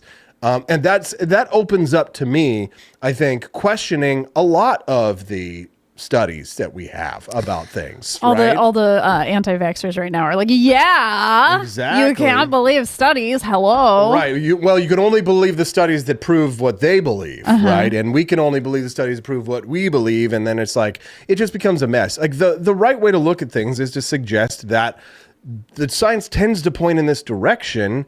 And I think it's wise to take precautionary methods because the science tends to point in this direction. But you also have to ask yourself, like, are you going to go through and pick out all the green M&Ms in the holiday bowl, or whatever? I mean, some people are willing to do that. But I think the problem is that we have paranoid, schizophrenic people. And people who have antisocial disorders. And many of them are also germaphobes. And they're terrified. And so what they do is they spend their entire lives researching something that they already believe to confirm a biases. And then they're like publishing all these websites and blogs and mommy blogs and all these kinds of things. I used to do it. Yeah. On Facebook. Because like, here's the thing. When somebody tells you there's toxins, there's chemicals, and it's in your water, and it's a fluoride and all that kind of stuff, that's scary. Oh, it is. It's terrifying, right? Absolutely. Right. But the thing is that I mean, you went through and you spent a lot of money trying to like defluoridate your water, right? Oh, I bought all distilled water. The reverse osmosis, right? If you want to do all that kind of stuff. But I mean, here's the thing. There are reasons to be concerned about certain things, right? I don't think that there is necessarily reason to be concerned about fluoridated water, right? Over-fluoridation would be a concern potentially because one study did show that over-fluoridation would be a problem. But over-fluoridation really only tends to happen in naturally occurring water sources like wells, where they're not actually checking the fluoridation levels typically in many of these wells. That's so funny because I used to feel safer with well water. Right. I was like, oh, see, this is not city water. Nobody's putting anything in there. Right. I want to live off grid with a well. Right. But the well could have a higher parts per million of fluoride than a local water source, which is like highly regulated. I was just so ignorant. Well, it's the naturalistic fallacy. We're all guilty of it, right? We black, white, red, brown, Christian, Muslim, atheist, agnostic, everybody like is prone to making the same logical fallacies. And one of them is the naturalistic fallacy that just because something is natural, then that makes it good, right? But arsenic is a naturally occurring chemical compound that is toxic, and in enough levels it will kill you, right? But also people make a mistake when it comes to dosage. And they don't understand dosage. Like if you drink more than a liter of water an hour, then it has the potential to be toxic. Right. So, but that doesn't mean that all of the warning signs that like the conspiracy people are throwing up are necessarily something that you can dismiss. You can't. I even got my my fillings removed. My amalgam fillings. Yikes. I wore oxygen on my face, and they had like this whole like hood thing to protect me from fumes and whatnot. Right. And I got them all removed. Weren't you like in a way? Weren't you sort of being manipulated on that though a little bit? Oh yeah. Well, in my past relationship, that actually he started me on my libertarian path, but then we also went down the like naturopathic journey as well, where I started becoming afraid of water and vaccines. And, right. And the amalgam in my mouth. Yeah. And I kind of resent that like libertarianism is so like intimately tied up with conspiracy theories, because it's like, rather than kind of like being truth seekers like they claim to be, they're just bias confirmers that are angrier than your average political person. Right? I was afraid of GMOs. I only bought non-GMO. Right. I would buy like all organic food. I spent way too much money. Right. And I was also a vegetarian. Right. So I was just like a psycho. Yes. So it's kind of like, what Liz says, well water is poison, farm runoff, bacteria, rust. Right, all that stuff gets into the wells. Right, wow. Yeah, absolutely. Right, and you got to be really careful to make sure that you like clean the well water, because it naturally occurring is not so great. Right, so, but I will say that despite the fact that I don't buy into 9/11 being an inside job, I think Oswald shot Kennedy from the third floor book depository, and I think that fluoride is probably a good idea, even though I don't think it should be paid for by the tax dollars. It's probably wise to use like fluoride toothpaste and different things like that. Microplastics, I think, are a serious concern. They are something that I think that we do need to take a look at and try and come up with good solutions. I'm reading the Washington Post this morning. It says, when a car rolls down a freeway, a fine spray of microplastics spews from its tires. When you wash your clothes, millions of tiny synthetic microfibers spill into waterways. See, I don't want to like cause the terrified the people who are like the birth control's in the water. Yeah, the turning the freaking frogs gay. Yeah. Right? And those tiny pieces of plastics may be harming our health. And I want to say may be harming our health, right? But it is potentially a cause for concern. At this moment, tiny crumbs of plastic are trickling through our bodies. This is a fact. Yeah. But aren't a lot of bad things trickling through our bodies? So why worry about this more than something else? Well, because it has, in this one study, it seems as if they could be linked to cancer. Mm-hmm. So this is according to NPR. A wave of new studies has come out recently, and each one seems to paint an ever more vivid picture of how microplastics and their smaller counterparts, nanoplastics, have infiltrated the deepest corners of our anatomy. The lungs, liver, heart, guts, brain, even the testicles and placenta. Nothing seems to be spared. Stephanie, take a drink of your microplastics there. The outpouring of research has brought enormous visibility to how these fragments permeate our daily lives. Long studied in oceans, waterways, and marine life, researchers have now shifted focus to human health. So what can we use in place of microplastics? So that means all plastics are bad? Glass, possibly. So we need to start drinking out of glass bottles. Yeah, you need to go to forlibertyshop.com and get yourself a steel cup. Metals leach into things too. I went through that when I was buying a frying pan. Really? Oh yeah. I was very paranoid about buying the frying pans. Mm-hmm. And I came up with the really heavy frying pans. Oh my god. Mm-hmm. What are they called again? They're black and really heavy. I forgot the name. Anyways. I'm just letting you suffer. Oh my goodness. I think I'm tired, and so therefore my memory is failing me. Cast iron. Sorry, yes. I hate cast iron, but that was the only kind of pan that I knew was actually healthy many years ago. Right.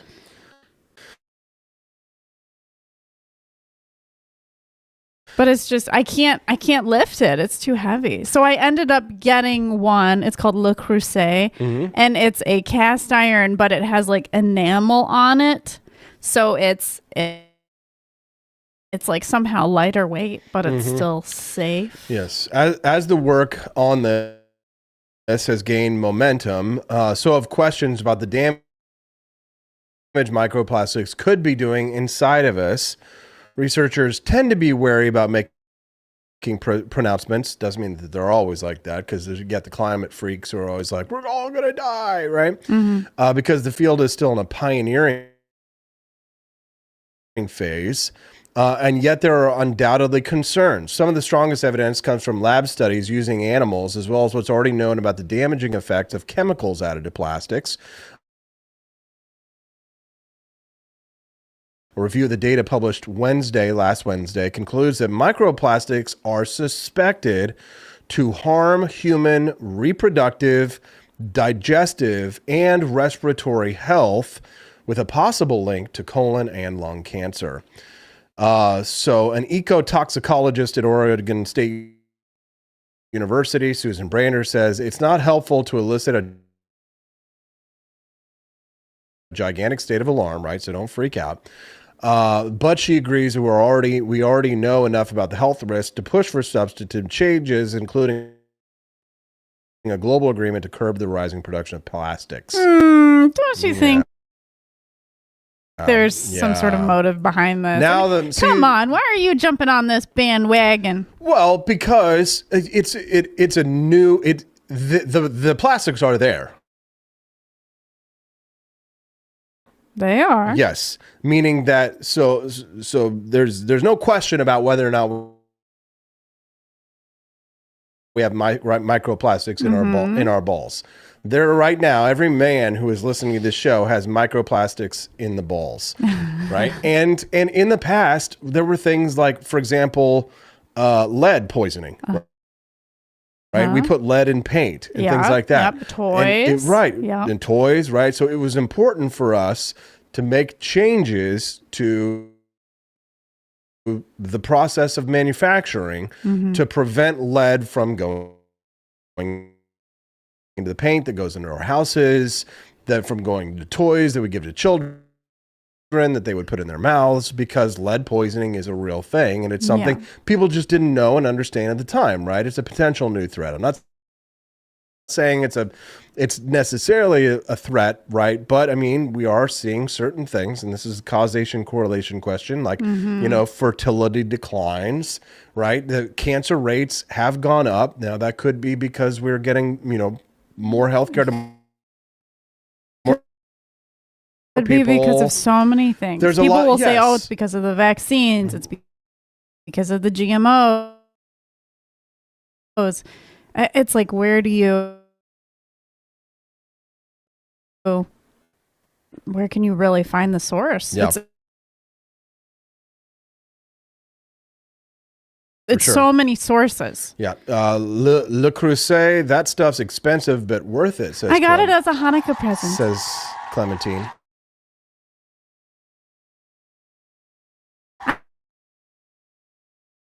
I don't buy that stuff on my own. I ask for those things for gifts. She got it from the dancing Israelis. Yeah. My mom got it for me for Hanukkah. Yes. So our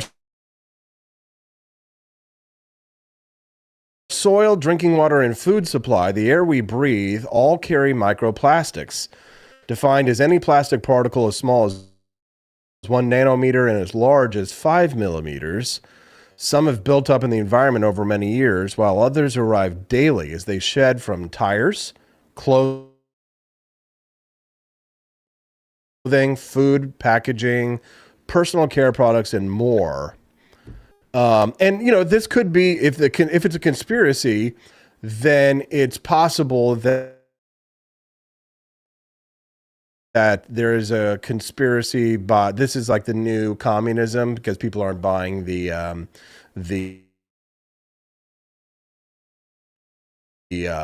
all going to die of global warming threat anymore. So this could be like the new communist conspiracy. I think this is what it is. It could be.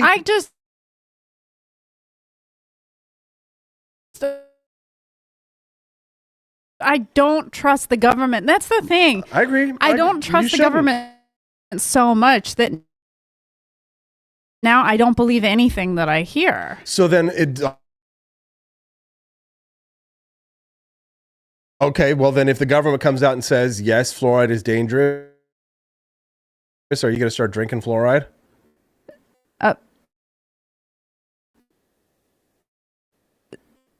No. Well, why not? Because I thought you didn't trust the government.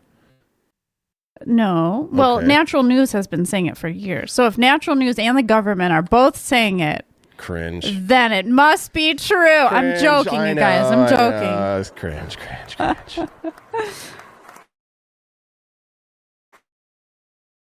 Dr. Oz said that the amalgam fillings are unsafe, and we have to believe Dr. Oz because he's now going to be in the government. Cringe.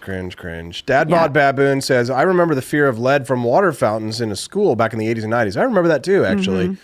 Yeah, we were little kids. They were like terrified of the lead pipes that were like, providing the water in our schools and stuff like that. They had like all this very expensive replacement.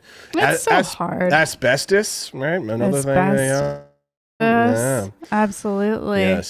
So our entire world is going to have to change if this really is true. We're going to literally have to repackage everything.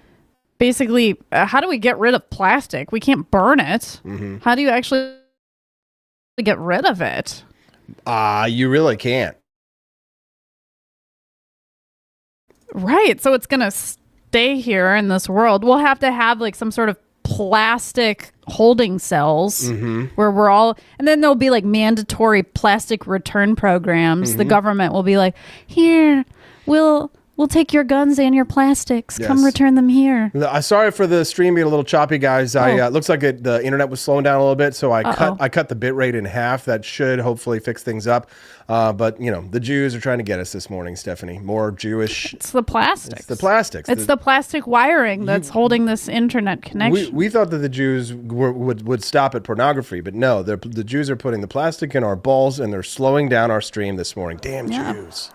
I mean, I don't know of anything that's plastic that we use. Somebody call we Candace wrap our Owens. gold coins in aluminum, so I have no idea. We don't use plastic. Candace Owens' next big expose: microplastics in the balls, a Jewish conspiracy. Probably. a Jewish conspiracy. Yes. See, what they did is they brought the slaves over in the ships, and then they put the microplastics in the balls. This reminds me of soybeans, though. Right. The thing is, if you look at the history of soybeans and their safety, at one point, they were unsafe and they were causing, woman problems with our hormones. And then at another point, they are safe. And now they're not safe again. And it's just been back and forth with soybeans. So I have a feeling that this whole plastic thing is going to go back and forth where they're like, they're not safe. Oh, wait, they are safe. Yes. But you have to buy this certain type of plastic that's like, BPA free and all the the different free of everything. No, there are massive industries that their whole existence depends on conspiratordery. Yeah. Right? That like it depends on terrifying the crap out of people and getting them to buy their water filters, right? It is a multi-million-dollar business. Well, I don't like Brita water filters because they don't get rid of the fluoride in the water. Right. And same with my Life Straw, which I'm very upset about. The government's stealing your money, and the government's going to take everything we have, and the government is going to collapse our economy. Buy gold. Yeah. Heartland. That's the answer. Gold is not plastic. Okay? There you go. Amy J.E.'s, I love to say Amy G.S., says we used to have to preserve our food with large amounts of salt. That method has been linked to stomach cancer. Oh, my God. Plastic, salt, refrigerants. What can you do? Exactly. So soon you'll say, fermentation, pickling, that all causes cancer. So pickles, apparently. Maybe that's cancerous. It all comes back to the Jews. Good morning. Welcome to the Wake Up America show. Hi, Tolly. Oh, hi, Tolly. She just jumped in to give holiday hugs to the OG Cantina crew and a solid handshake to the rest of you. Thank you, Tolly. Aww. We appreciate you very much. Thanks to everybody who's joining us live on the Wake Up America show. Please do click the like button if you haven't already. If today is your first time watching the Wake Up America show and you want to be a regular guest, then click the follow button underneath the feed. We'd love to have you come back and join us every Monday through Friday from 7 to 9 a.m. Central Time. The Wake Up America show streams live, or at least we try to without, if we don't have too many problems with our internets. Hold on, let me kind of slow that The internet down causes there. cancer. Yeah. Oh, my gosh. Yes. There's a lot of people that won't sleep near their phone. Yeah, remember that? Remember when we were all going to get testicular cancer because the phones are next to our balls too? So there you go. And a lot of people are saying that they're getting tumors in their brain because their phone is next to their head. Mm-hmm. Good morning. Yes, good morning. Welcome to the Wake Up America show. Wow, he sounded so real. Yeah. Good morning. He sounds like he's on Zoom. Yes. Arnold Schwarzenegger joining us this morning. Good morning, pineapples. Good morning, pineapple. Looking very good, very nice. Good morning, pineapple. Looking very good, very nice. It's the Wake Up America show. We're glad and thankful to have you here with us live this morning. 154 people joining us live over on Rumble and 100 million people over on X, I assume. I have no idea. Yeah. Make sure that you come back and join us. Our schedule for Christmas is going to be like this. So we are going to do a show on Monday and no show Tuesday, Wednesday, Thursday. And we will be back with a Freedom Family Friday episode that following Friday. So the Friday after Christmas, we're back on the Freedom Watch. You will see us here and catch a nice, fun little holiday show. So yeah, we're not sure if Justin will be there. We're going to try to coerce him, especially if we get a minivan. We can take him back in the minivan to our house. Exactly. See, there you go. There's another reason to get the minivan. We'll be like, Justin, we bought a minivan just so we could fit you in the vehicle and drive you to our house. Yes. And the Wake Up America show is brought to you in part by listeners and viewers just like you. Thank you to everybody who did the bonus content unlock today, the Rumble Rants. Let's show that bonus content one more time. When we get back, we're going to talk about the micro politics of family gift giving. The real holiday drama is the gift giving quagmire. Everybody's going to have an opinion about that. And also bonus baby as well on the Wake Up America show on the 4 Liberty Network. Revolutionizing regulations. From hiring fewer employees to raising prices for consumers, these inefficient, outdated regulations are pruned back. Efficiency isn't just idealistic, it's transformative.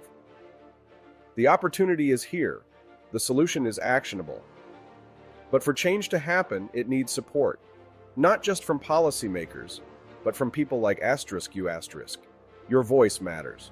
Let's champion a government that works smarter and serves better. Share this vision. Advocate for efficient regulations. Call on leaders to prioritize smart reforms. Together, we can turn this dream into reality, making DOJ's mission our shared success story. The power to cut costs and reclaim efficiency starts now.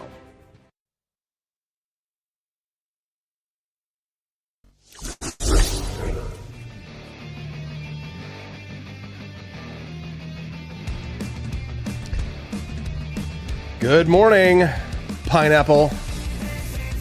Welcome to the Wake Up America show. We have a pineapple in the fridge. Yeah, we gotta cut it. We gotta slice that up. Maybe we should bring it for Christmas. Nice little Christmas gift for everybody.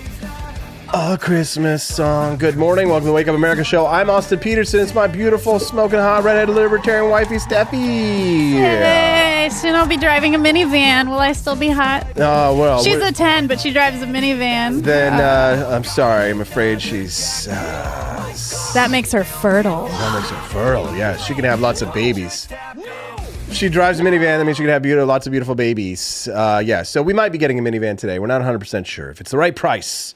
or if it's over too much, then we're going to have to walk away because it's just what it is. But if God wants us to have one, we will have one. If you could pray to the Jewish God, I'll pray to the Christian God, and we'll see which one works better. Welcome to the Wake Up America show, where blasphemy is always on the table, despite the fact that we do love our Christian friends and neighbors and our Jewish friends and neighbors. We like to kid about everything. So if you're a little too serious and you have a tight butthole, you might be in the wrong place. The Wake Up America show can sometimes be a little PG-13. We can sometimes offend even people on our side, although we are hard right-wing. Me, Republican, Stephanie, more like confused, not about her gender, but about her political identity. Confusetarian. Confusetarians, yes. We believe in limited government, economic freedom, personal liberty. That's what we're all about here, and we're glad to have all of our friends joining us live on the Wake Up America show. Click the like button if you haven't done so already. Go shopping at 4libertyshop.com. That's the number 4, libertyshop.com. Number 4, 4libertyshop.com. Great. My plan is that I will be pilot and I will help everyone. Pilot. Yeah, he's a pilot. Great. When I will grow up, I will be army and save Pakistan and destroy India. Strong army. Whoa, great. I love how she wasn't like, destroy India, great. As possible, and I'm proud to be a Pakistani. Great. My plan is to, when I will grow up, I will help the poor people by giving their homes, by giving them homes. Inshallah. Great. Thank you, Yoke5, for that animation. Good morning. Good morning. Oh, that's epic. Bonus baby coming very soon. Here in about 7 minutes, we'll bring a little Hazel up on the show. We're very excited to share her with you. Thank you guys for unlocking the bonus content on the Wake Up America show. We got one last topic to go, though. We're grape. The micropolitics of family gift giving. The real holiday drama is the family gift giving quagmire. I'm looking forward to sharing this story here with you. Hold on, let me pull it up on my iPad so it's a little easier for me to read. Stephanie, you already have a lot to say about this? Oh, yes, because in the Peterson family, we give gifts to each other. Everybody gives gifts to each person. And our family's growing now. So it's like we've got more and more people. Because it's like we've got your dad, we've got your sister, her partner, your brother, nephew. Anyone else? I think that's it. Hazel. Yeah, Hazel, of course. Me, you. Yes. So it's like... It's a lot of gifts to buy. It's a lot of gifts. Yes. Well, let's read the story from the Wall Street Journal, which I found interesting, and we'll break it down. Michelle Shabazian was excited to give her beloved older relatives the scrapbook she'd made for Christmas last year with family photos and pictures drawn by her kids. That was until she watched the couple unwrap her cousin Stella's gift at the family holidays gathering, a 3-week European cruise, first-class airline tickets, and matching luggage. So Shabazian, Michelle, I'm just going to call her Michelle, says that she was embarrassed. She's 42 years old. She's a life coach. No matter what you do, she will always trump it. Brace yourself for the real family drama this holiday season. Navigating the gift-giving quagmire. Finding time to shop and figuring out how to pay for it all are the least of our worries. We also have to face the awkwardness of giving a bad gift. The minefield of pleasing picky in-laws. Irritation when a sibling shows up with better gifts. And horrors. Shame when the look on our teenager's niece's face tells us we're not as cool as we thought. So much for the most wonderful time of the year. Exchanging holiday gifts with members is fraught, and all the stress and competition is made worse when presents are exchanged at family gatherings. Everyone can see who gave what. Gift giving is supposed to make people happy, but to be upset with it, it's like suggests you're kind of like being Scrooge, right? And then not everyone agrees on what makes a good gift, right? Givers prefer to give unexpected gifts that make a big impact in the moment, often ignoring the wishes of recipients who tend to want something they asked for or something useful, right? Givers also spend more money on gifts than recipients would like, which can make them feel indebted. Often givers use presents to try and influence the recipient, such as when your super fit brother-in-law is always urging you to join CrossFit, gives you a barbell for Christmas.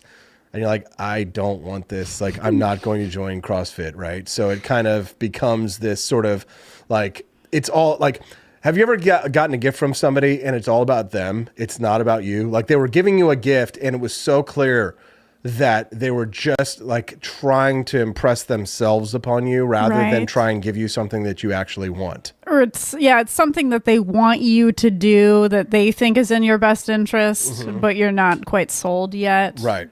And they're like, here, let me help you start this. Yeah. So. Yes. I see before I got with you, I was not into gifts at all. I pretty much, my best gift is an experience, is time spent with somebody. So again, love languages, right? Some people like gifts, some people like physical touch, service, whatever. So I definitely, I like more like travel. So like if somebody gave me a travel package, oh, heck yeah. That's why I cried when you gave me our trip to Japan. I was like, oh my God, it's so great. Because it's an experience.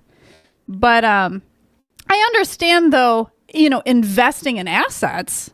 I think that's important. So if somebody gave me like gold coins, I'd be like, wow. Oh, heck yeah. Well, you're Jewish. This is very valuable. You're Jewish, so I mean, the gelt. Yes. But I feel like I had a bad taste in my mouth about gifts because in my family, you have to like act very appreciative, even if you don't like the gift. It's so funny. We were telling my mom about this. We were talking about gifts with my mom, and you didn't know I was talking about my grandmother. And I was saying, oh no, dude, I screwed up so. He thought I was talking about like a friend that I screwed up so bad with your mother. I screwed up. I said that this person who was doing this gift was an asshole because I was talking about how how this person I was talking about, that they always expected me to call them and say thank you. And they would get me gifts that they would get me large stuffed animals even when I was a teenager. And things that I really didn't need, basically just dollar store kind of stuff that really didn't matter. And so I forgot to mention it was my grandmother. Yeah. I kind of came into the conversation halfway, and you were kind of ripping on this person. I know, yeah. And it comes out, find out that it's your grandmother. It was my grandmother, and yes. I didn't know that. And your mother is right there, and I'm like, so wait a minute. So she was an asshole by forcing you to say thank you for something that you obviously clearly didn't want, and then she knew that you wanted something else, but she deliberately bought you something else. Right, so I was like, and then she's an asshole on the other side of things, and your mother was like, but I think I just did not make it clear that it was my grandmother. I basically made it sound like it was some random person. I should have just kept my mouth shut. Oh, it's all good. And now I laugh about it. But yeah, that's the thing. I apologized. I was very sorry. Oh, it's okay. I just thought it was funny. But yeah, it's when somebody expects you to be over the moon excited about their gift, and it's a gift that you really have no use for, and it's going to sit in your closet for years. And when they don't give you a receipt. People who don't give you a receipt and just force you to keep the gift, even if you don't want it. Some people I have actually bypassed that no receipt thing, where I've actually taken it to the store and found out what store they got it from. Mm-hmm. And I end up just getting a merchandise credit. Yes. Somebody's reminding us, T-Mill over there, by the way, we need to ask about the tires on the car today. Let's put that as a... I have a feeling it needs new tires. Put that as a reminder in there, right? So when we're negotiating our price today, because we got to ask about the tires. All right? Remind me to ask about tires at 9 a.m. I have a story about that, being grateful for the gifts. Yes, we were told to be grateful to our relatives for getting us gifts, even if it wasn't something we really wanted, like a Game Boy game, or Justin wanted some music related gift.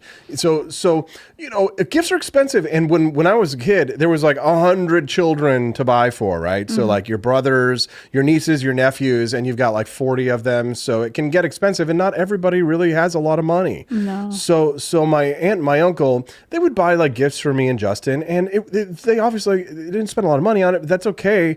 And, my mother and father taught us to be grateful for them, but I mean, they were nice gifts. They're things like flashlights, and useful gifts that you have you ever gotten nail clippers before? No, I've gotten nail clippers at a Christmas party. Okay, not gonna lie. All right, useful gift, but here's the thing. I remember specifically my uncle Paul, that he'd gotten us a bag full of utility flashlights and things like that, and I was like, this is great, I could use them, they're useful, I mean, thank you. So I went over to give my uncle, I always say thank you, and I gave my uncle a big hug, and I was like, thank you, uncle, I love you, Merry Christmas, and all that. And he was I think he felt I was acting like it was better than it really was. He knew that he hadn't spent a lot of money, so he was giving me this look, kind of are you putting me on? It's obviously are you being sarcastic? Gift. Yeah, he thought that I was just faking, right? But I was being sincere. I was like, listen, you don't have to get me anything. You don't all I really need. I don't.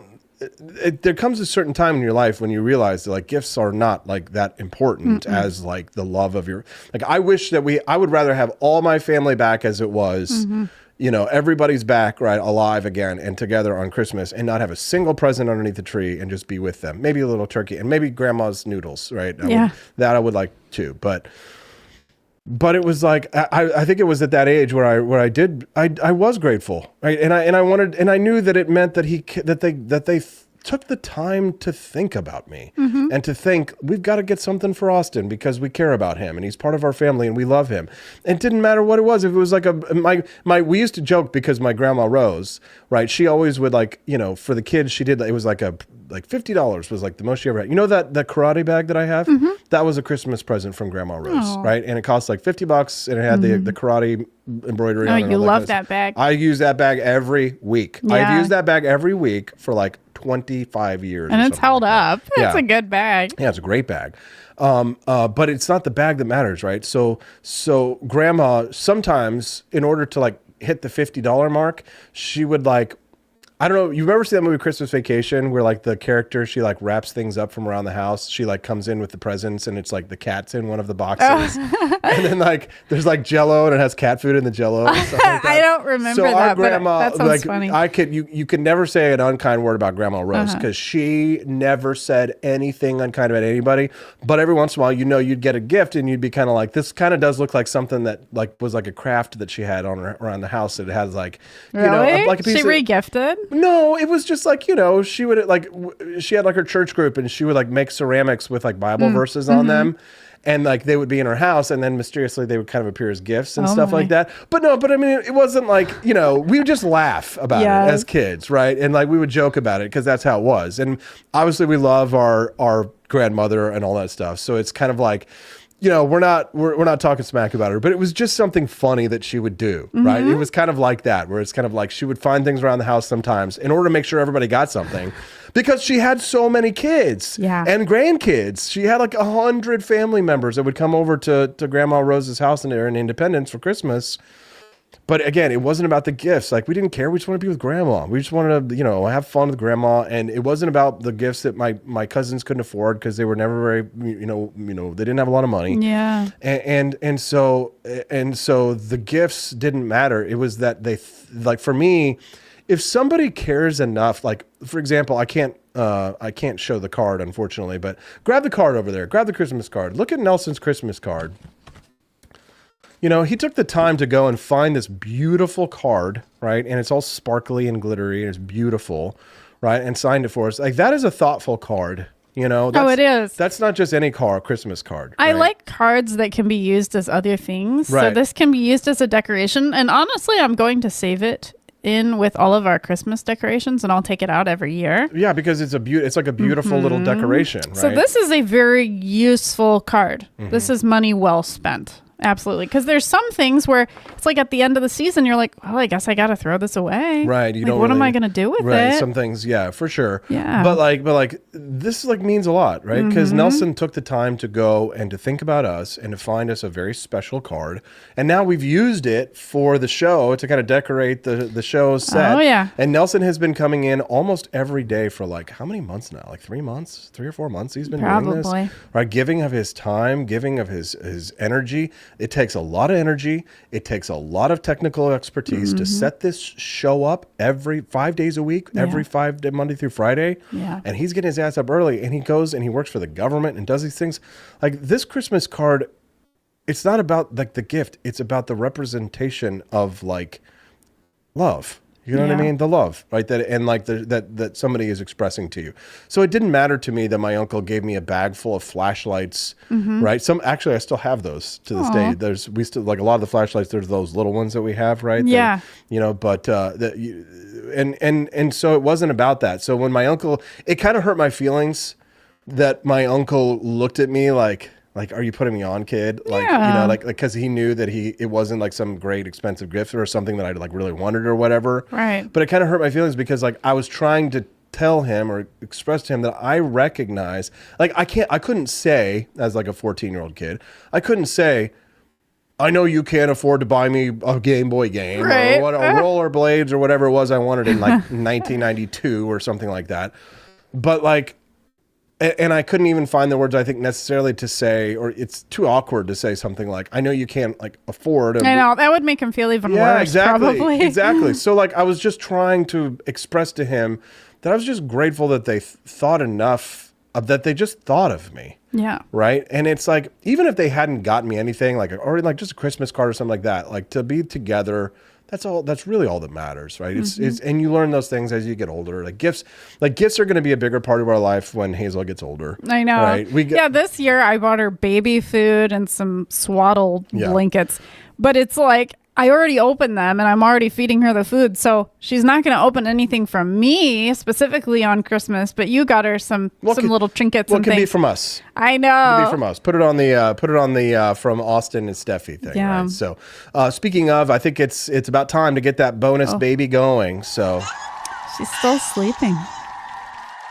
It's okay. We're going to have to wake her up anyway because we're going to have to get her out in the car. But if you've been enjoying the Wake Up America show this morning and you haven't yet, please do click the like button. And we are starting to wind down towards the end of the show. Our sweet little baby Hazel comes out when we've raised at least $100 in either purchases at the shop or in Rumble Rants.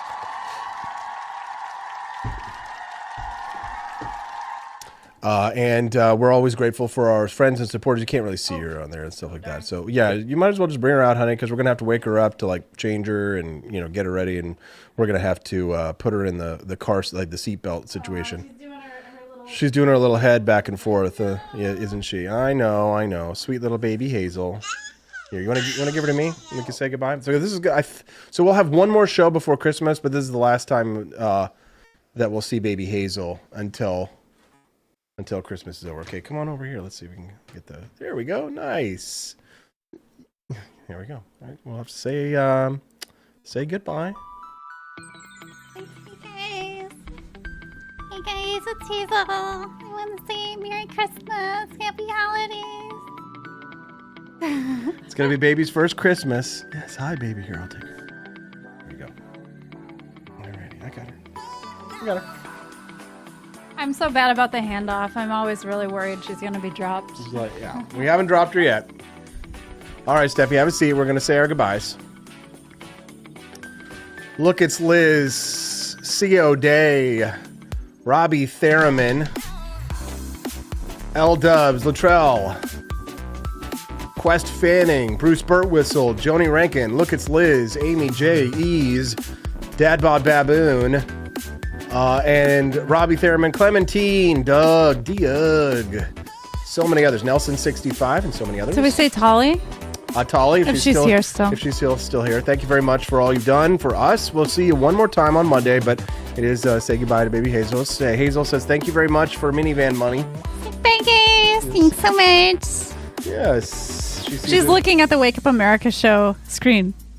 I think she likes to look at it because of all the colors.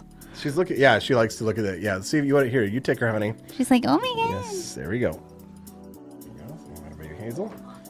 All right. Well, I guess that's pretty much it, guys. Except one last ask. Don't forget to, as you exit through the Grift Shop. That's the number 4, libertyshop.com. Visit 4libertyshop.com. Guys, the holiday coffee is days away from being dropped from the shop. You won't be able to get them again until hopefully next year. But there's no guarantee that they come back next year because it's all due to up to our suppliers. So make sure you go to 4libertyshop.com, get yourself some Martha's Mint, delicious coffee, as well as some roasted pecan. Get them for the holidays because they will be gone. At 4libertyshop.com. That's the number 4, libertyshop.com. Stephanie, anything else? Be free. See you guys on Monday, the final show before Christmas on the Wake Up America show on the 4 Liberty Network.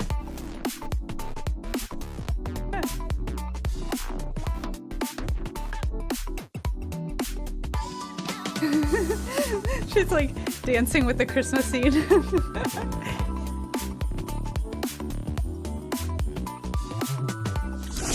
Revolutionizing regulations to send our shared success story.